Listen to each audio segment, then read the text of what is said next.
그런데 11살의 홍길동이 집을 떠나 갈 곳이 있었을까요? 그 당시 너무 어린데요, 떠나기에는. 홍길동은 발길이 닿는 대로 무작정 걷고 또 걷습니다. 얼마나 걸었을까요? 홍길동은 탁 트인 곳에 이 마을을 발견합니다. 그런데 마을 사람들의 모습이 심상치가 않아요. 왜요? 험상궂은 장정들이 가득한 겁니다. 그들의 정체는 바로 흉악한 도적들이었던 겁니다. 그러니까 도적 마을인 거예요? 네, 하필 가도 그런 곳에 어떻게 하시겠어요?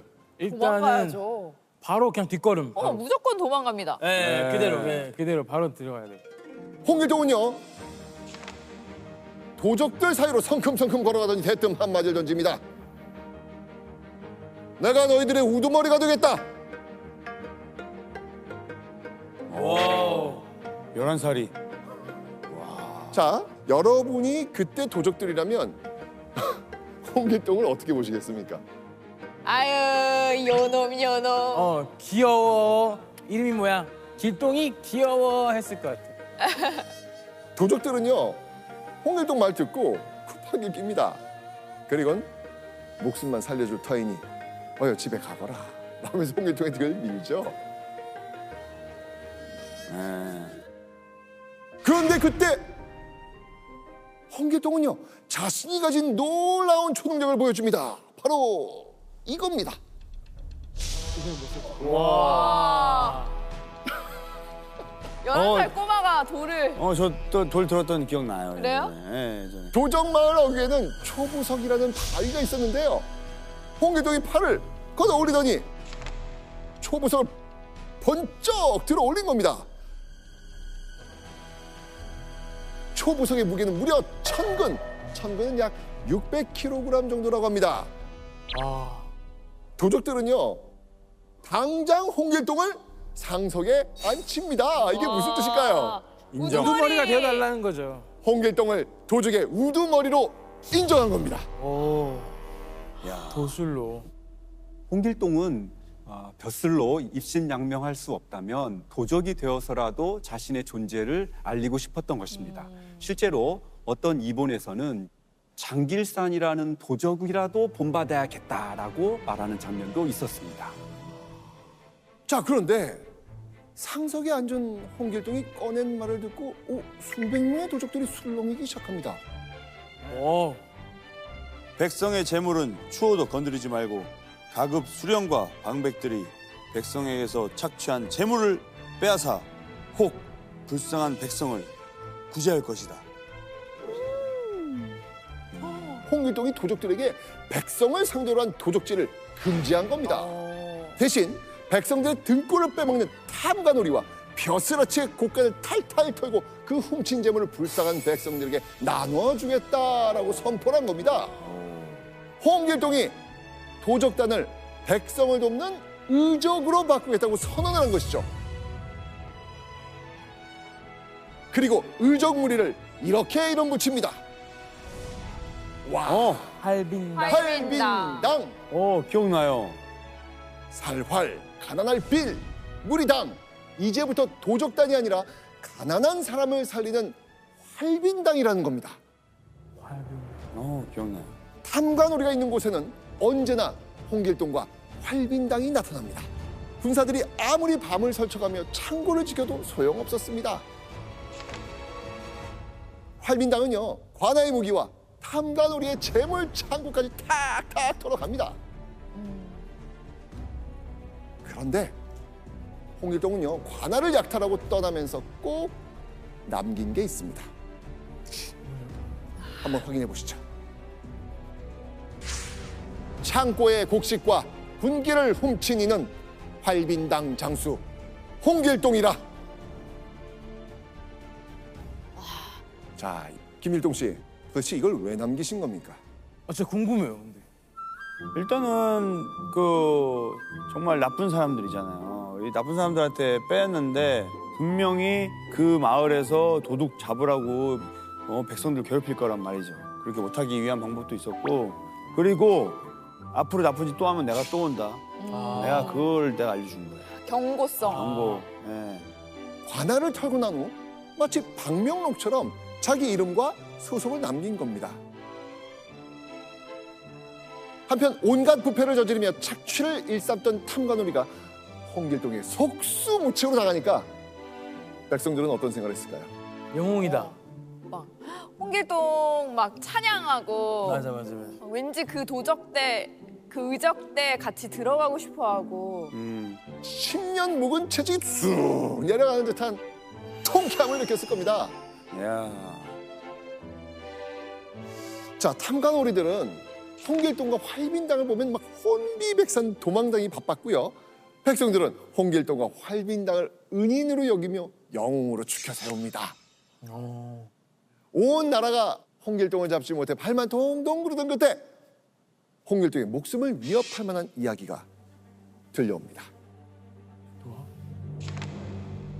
사대부든 일반 백성이든 누구든 막론하고 만일 이 도적을 잡으면 천금의 상을 내리겠노라.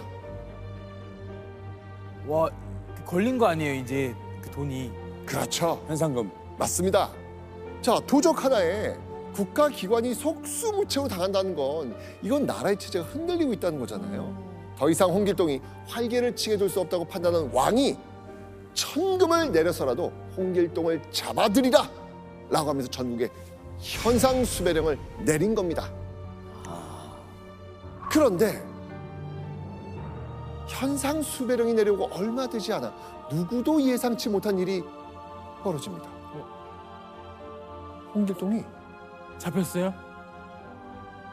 금세 양손이 꽁꽁 묶인 채 의금비에 붙잡혀온 겁니다.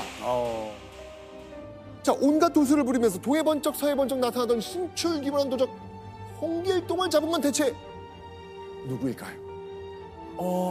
제가 봤을 때는 일반 백성이었을 것 같아요.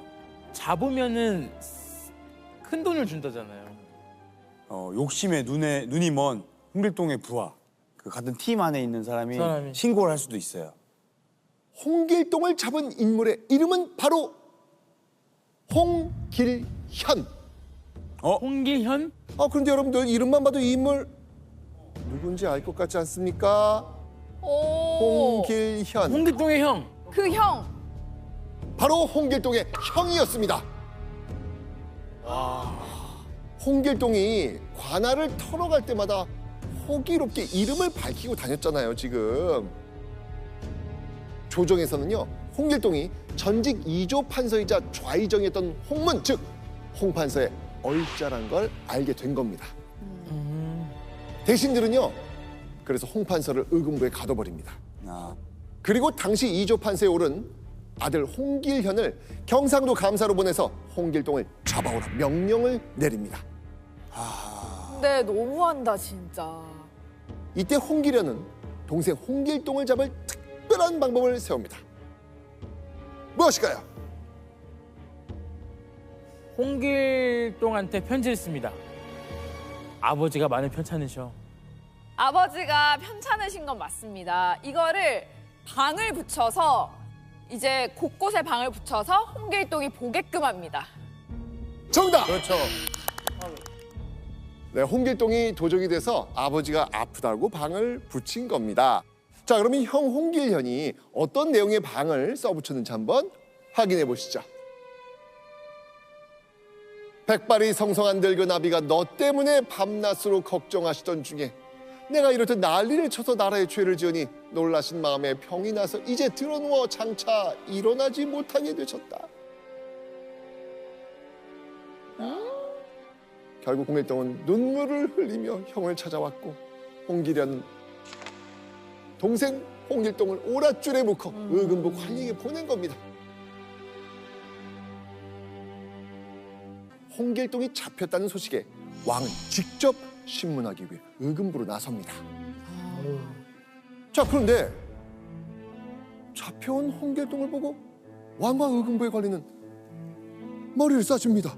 도저히 믿을 수 없는 광경이 눈앞에 펼쳐진 겁니다. 왜지? 사라진 거 아니에요? 와.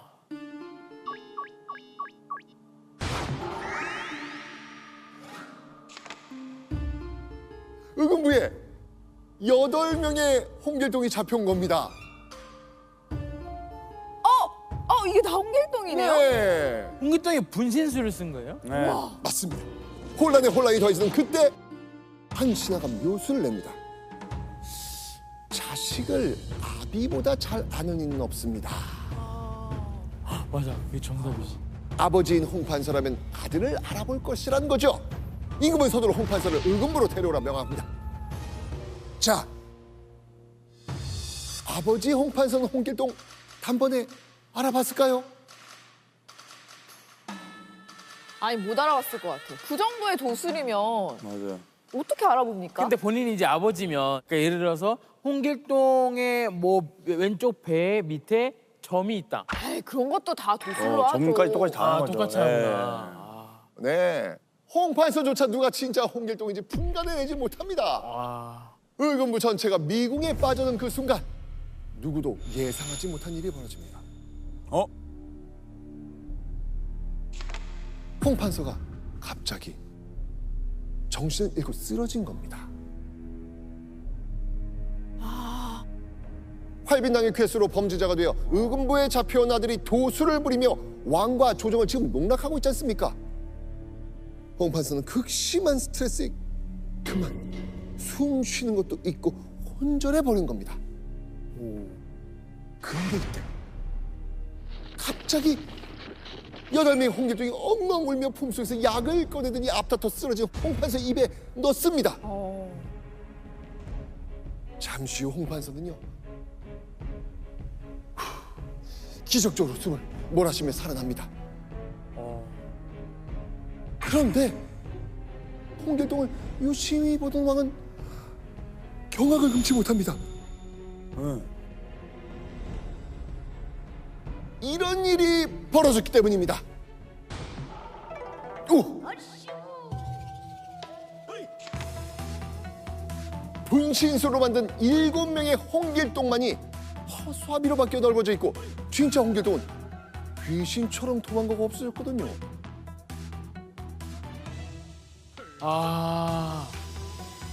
도술로 왕을 농락하고 의금부를 발칵 뒤집은 홍길동의 이야기는 곧 그의 형 홍길현에게 알려집니다.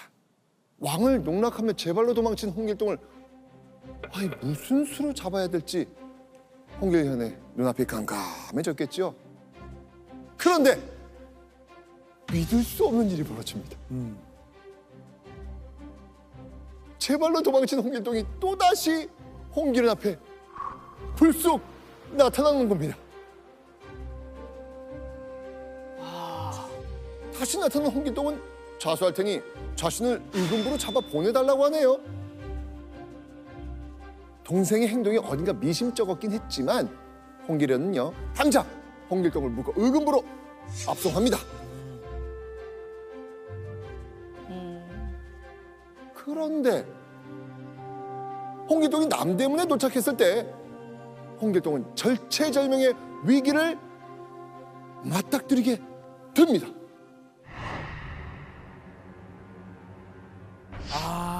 다 기다리고 있었구나.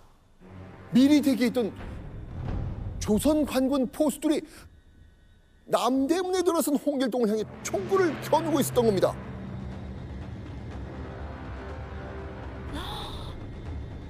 다시 홍길동이 눈앞에 나타난 순간 포수들은 일치 방아쇠를 당깁니다. 피할 새도 없었던 홍길동. 그런데 단 한 발의 총알도 홍길동의 몸을 뚫지 못합니다. 홍길동이 순식간에 도수를 부려 포수들의 총구에 물을 채워서 총알이 나가지 못하게 한 거예요.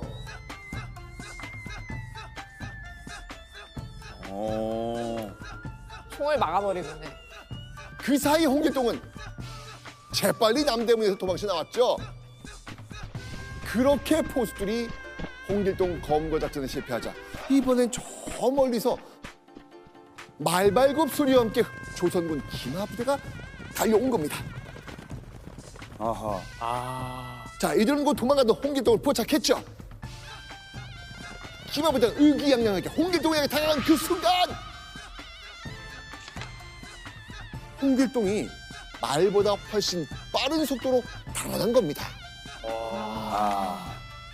기마부대와 홍길동과의 거리는 점점 멀어집니다. 이거 대체 어떻게 된 상황인가요?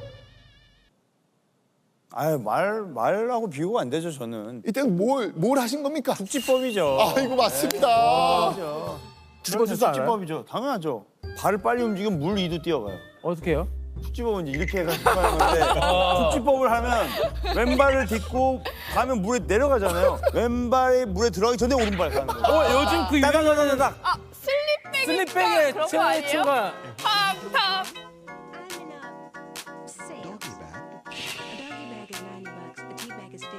이렇게 하는 요즘에 거예요? 젊은 세대들이 그걸 슬릭백이라고 하더라고요. 네. 그게 사실 축지법입니다. 아. 그래가지고 이거 살짝 가지고 이제 이렇게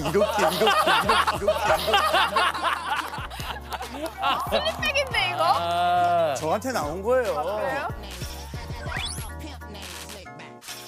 예, 축지법입니다 원래. 네 맞습니다. 바로 홍길동이 땅을 접어 달리는 축지법을 쓴 겁니다.